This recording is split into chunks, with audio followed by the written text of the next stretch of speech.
Aujourd'hui, on dirait que tout est permis, même à l'église. Les enfants courent, crient, parlent fort, mangent, jouent, et les parents regardent, sourient et disent « On dirait des petits démons, mais ils sont gentils.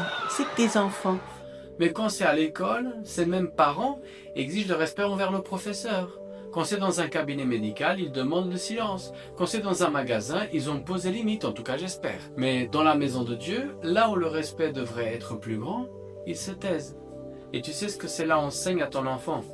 Que le monde mérite plus de révérence que Dieu lui-même. La parole ne dit pas par hasard que garde tes pieds en rentrant dans la maison de Dieu. Ça veut dire entre avec conscience. Souviens-toi où tu es, parce que le temple n'est pas un lien ordinaire. Il est saint. Le problème, ce n'est pas l'enfant, hein. Ça ne l'a jamais été. Un enfant reste un enfant. Il a besoin d'être guidé, enseigné, accompagné. Mais quand les parents ne corrigent pas, quand ils ne donnent pas l'exemple, l'enfant grandit en pensant que le temple est un cours de récréation.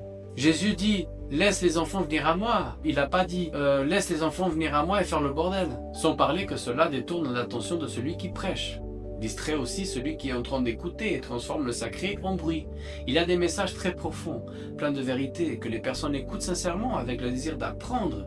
Mais ils n'arrivent pas. Ils n'arrivent pas pourquoi? Parce que là, au fond derrière, il y a quelqu'un qui pense que c'est normal, que ce n'est pas grave. Parents, le problème c'est pas le bruit, c'est l'indifférence. Il n'y a rien de mal de ce qu'un enfant pleure ou bouge. Le problème c'est quand les parents ignorent cela et trouvent ça normal. Donc si ton enfant est agité, lève-toi avec lui et sors-le un moment. Calme-le, explique-le, enseigne-le. Il n'y a aucune honte à sortir, le contraire, il y a de la sagesse. La maison de Dieu n'est pas un lieu de réprimande publique, non. Mais ce n'est pas non plus un lieu de désordre. Les bonnes manières commencent à la maison. Et celui qui n'enseigne pas le respect à la maison, un jour pleurera. On va lire Proverbe 22, 6. Éduque l'enfant d'après la voie qu'il doit suivre. Même quand il sera vieux, il ne s'en écartera pas. Éduquer, c'est aimer. Corriger, c'est prendre soin. Et enseigner la révérence, c'est préparer le cœur de ton enfant à reconnaître la présence de Dieu.